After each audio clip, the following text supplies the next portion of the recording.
မင်္ဂလာပါရှင်။သင်ဟာအခုလက်ရှိသင်ဘဝမှာဖြစ်ချင်တာတွေမဖြစ်လာလို့စိတ်ညစ်နေပါသလား။ဒါမှမဟုတ်အောင်မြင်မှုဆိုတာကံတရားပေါ်မှာပဲမူတည်တယ်လို့ထင်နေပါသလား။တကယ်တော့ကမ္ဘာကျော်ပုဂ္ဂိုလ်ကြီးတွေဖြစ်ကြတဲ့အိုင်စတိုင်း၊တက်စလာတို့ကနေအခုခေတ်အောင်မြင်နေသူတွေအထိသိထားတဲ့လှုပ်ဝက်ချက်တစ်ခုရှိပါတယ်။အဲ့ဒါကတော့ Law of Attraction ခေါ်ဆွဲဆောင်မှုနည်းရာမှာပါပဲ။ဒီနေ့မှာတော့ရိုဒါဘန်ရဲ့ကမ္ဘာကျော် The Secret ဆိုတဲ့စာအုပ်ထဲကသင်ဘဝကို180ဒီဂရီပြောင်းလဲပေးနိုင်မဲ့အချက်တွေကိုဝေမျှပေးသွားမှာပဲဖြစ်ပါတယ်။ The Secret ဆိုတာရိုးရိုးစာအုပ်တော့မဟုတ်ပါဘူး။ဒါဟာလူသားတွေရဲ့စိတ်ဆွမ်းအားကိုဘယ်လိုအသုံးချရမလဲဆိုတဲ့လက်ဆွဲစာအုပ်ပါ။စာရေးဆရာမရိုနာဘန်ကခြေအောင်ပညာရှိတွေရဲ့အဆိုမိန့်တွေနဲ့ခေတ်သစ်အောင်မြင်သူတွေရဲ့အတွေ့အကြုံတွေကိုစုစည်းပြီးဒီနေရာမှာကိုဖော်ထုတ်ခဲ့တာပါ။အနှစ်ချုပ်ကတော့တခုတည်းပါပဲ။သင်ဟာသင်ဘဝရဲ့ဖန်တီးရှင်ပါဆိုတာပါပဲ။ဒီစာအုပ်ရဲ့ပထမဆုံးချက်ကတော့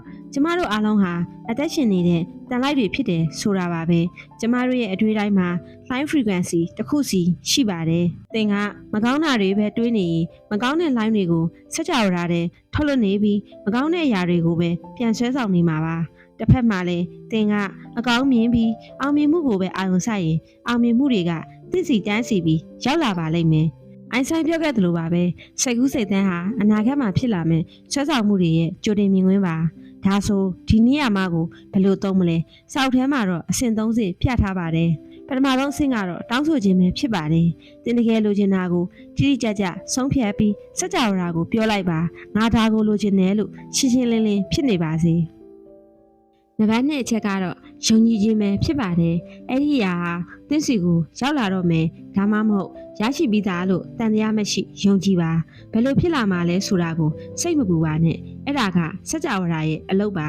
နံပါတ်3ချက်ကတော့လက်ခံခြင်းပဲဖြစ်ပါတယ်အဲ့ဒီအရာရရှိသွားတဲ့အခါခံစားရမယ့်ပျော်ရွှင်မှုကိုအခုကတည်းကကြိုတင်ခံစားပါပျော်ရွှင်နေတဲ့စိတ်လိုက်ဟာအရာရာကိုမြန်မြန်ဆန်ဆန်ဆွဲဆောင်နိုင်ပါတယ်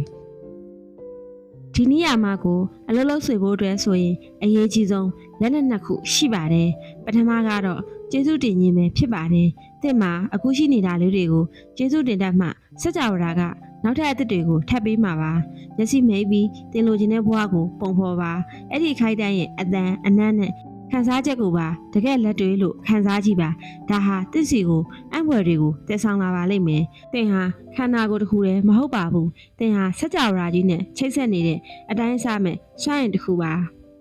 ဆွဲဆောင်မှုနိယာမရဲ့အခြေခံတွေကိုလေ့လာခဲ့ပြီးပြီဆိုရင်သင်ရဲ့ငွေကြေးကျန်းမာရေးနဲ့လူမှုဆက်ဆံရေးတွေမှာလက်တွေ့ဘလို့အသုံးချမလဲဆိုတာကိုဆက်ပြီးပြောပြပေးသွားမှာပါအများစုကမေးကြတယ်ငါတောင်းဆိုနေတာကြားပြီးဘာလို့ဖြစ်မလာသေးတာလဲဆိုတာမျိုးပေါ့ပထမဆုံးအနေနဲ့လူတိုင်းသိကျင်ကြတဲ့ငွေကြေးအကြောင်းပါရိုနာဘန်ကပြောပါတယ်ငွေမရှိဘူးဆိုတဲ့အတွေးဟာငွေမရှိခြင်းကိုပဲထပ်ပြီးဆွဲဆောင်နေမှာပါသင်ကကျွေးမိတွေအကြောင်းပဲအမြဲတွေးနေရင်စัจ java ရာကသင်စီကိုကျွေးမိတွေပဲထပ်ပို့ပေးပါလိမ့်မယ်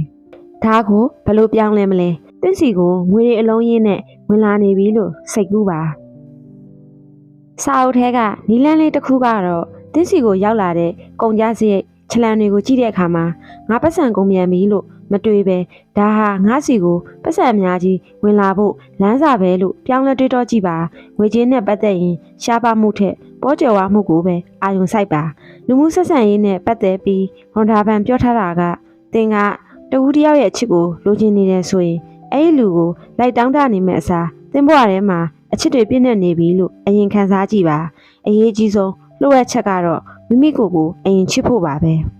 သင်ကကိုမချစ်ပဲကိုတန်မိုးမထားပဲနဲ့စัจ java ရာစီကအချစ်ကိုတောင်းဆိုလို့မရပါဘူးသင်ကကိုပျော်ရွှင်အောင်ထားတဲ့အခါမှာသင်စီကထွက်လာတဲ့ပျော်ရွှင်ခြင်းလိုင်းတွေကတခြားသူတွေကိုသင်စီဆွဲဆောင်လာပါလိမ့်မယ်တစ်ဖက်လူရဲ့အပြစ်တွေကိုပဲထိုင်ကြည့်နေမဲ့အစားသူ့မှာရှိတဲ့ကောင်းကွက်တွေကိုပဲစရင်ပြုစုပြီးကျေးဇူးတင်ကြည့်ပါအဲ့ဒီအခါမှာအော်ဩစရာကောင်းလောက်အောင်ဆက်ဆံရေးတွေပြေလည်လာတာကိုတွေ့ရပါလိမ့်မယ်နောက်ထပ်အရေးပါတဲ့အချက်တစ်ချက်ကတော့ကျန်းမာရေးနဲ့စိတ်ရဆွမ်းအားပဲဖြစ်ပါတယ်ကျမကြီးနဲ့ပတ်သက်လာရင် The Secret ကဘာပြောတယ်လဲဆိုတော့ကျမတို့ရဲ့ခန္ဓာကိုယ်ဟာစိတ်ရဲ့စေခိုင်းရာကိုနားထောင်နေကြတာပါတက်ရောက်မှုတစ်ခုရှိပါတယ်အဲ့ဒါကဘာလဲဆိုရင်စိတ်ကဒါဟာဆေးပဲလို့ယုံကြည်လိုက်တဲ့အခါမှာခန္ဓာကိုယ်ကအလိုလိုပြန်ကောင်းလာတတ်ပါတယ်ယောဂအကြောင်းပဲဖ ကတလဲလဲပြောနေတာဟာယောဂါကိုခန္ဓာကိုယ်ထဲမှာဆွဲမြဲနေအောင်လုပ်နေတယ်လို့ပါပဲအဲ့ဒီအစားငါခန္ဓာကိုယ်ကကျမ်းမာတန်ဆွမ်းနေတယ်လို့ပဲအာယုံပြုပါ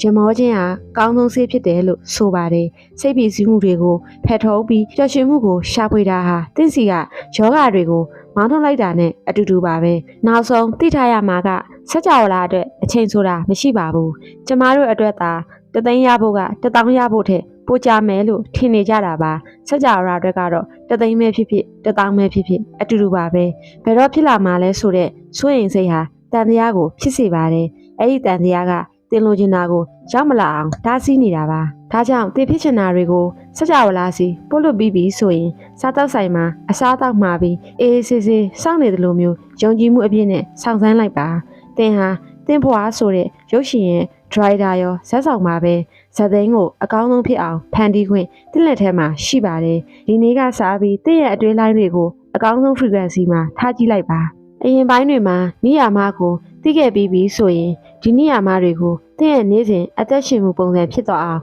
ဘယ်လိုလေ့ကျင့်မလဲဆိုတာကိုဆက်ပြီးတော့ပြောပြပေးသွားမှာပါတချို့သူတွေကဘာလို့ငါအတွက်အလုံးမလုပ်တာလဲလို့မေးလိရှိပါတယ်အဲ့ဒါဟာကျမတို့ရဲ့အတွေ့အကြုံမှာရှိနေတဲ့ခုခံမှုတွေကြောင့်ပါဒီနေ့မှာတော့အဲ့ဒီအတားအဆီးတွေကိုအတူတူဖယ်ရှားကြပါမယ်တင့်ရဲ့အတွေ့ကိုစောင့်ကြည့်ပါစာရေးဆရာမရော်ဒါဘန်ကပြောပါတယ်ကျမတို့ဟာတစ်နေ့မှာအတွေ့ပေါင်း6000လောက်တွင်းနေကြတာပါဒီအတွေ့တိုင်းကိုလိုက်ပြီးထိန်းချုပ်ဖို့ဆိုတာမဖြစ်နိုင်ပါဘူးဒါပေမဲ့ကျမတို့မှာခံစားချက် feeling ဆိုတဲ့လမ်းညွှန်စနစ်ရှိပါတယ်။တင်းရဲ့ခံစားချက်ကတင့်ကိုအချက်ပြနေတာပါ။တင်းစိတ်မကောင်းဖြစ်နေရင်စိတ်ပြည်စည်းနေရင်အဲ့ဒါဟာတင်းကမကောင်းတဲ့အရာတွေကိုဆွဲဆောင်နေပြီဆိုတဲ့အချက်ပေးခေါင်းလောင်းပါပဲ။အဲ့ဒီအချိန်မှာအတွေးပြောင်းတဲ့စနစ်ကိုသုံးပါ။တင်းနှစ်သက်တဲ့တခြင်းနားထောင်တာလှပတဲ့အမှတ်တရတစ်ခုကိုပြန်တွေးတာမျိုးနဲ့တင်းရဲ့ခံစားချက်ကိုချက်ချင်းလွှင့်တင်လိုက်ပါ။ခံစားချက်ကောင်းနေမှသာဆွဲဆောင်မှုနည်းရာမှာကအလုံးလုံးမှာပါခုခံမှုတွေကိုဖယ်ရှားတဲ့အခါမှာကျမတို့အမှားလုပ်လို့ရှိတဲ့အချက်တစ်ခုကမလိုချင်တာတွေကိုတိုက်ထုတ်နေခြင်းပါ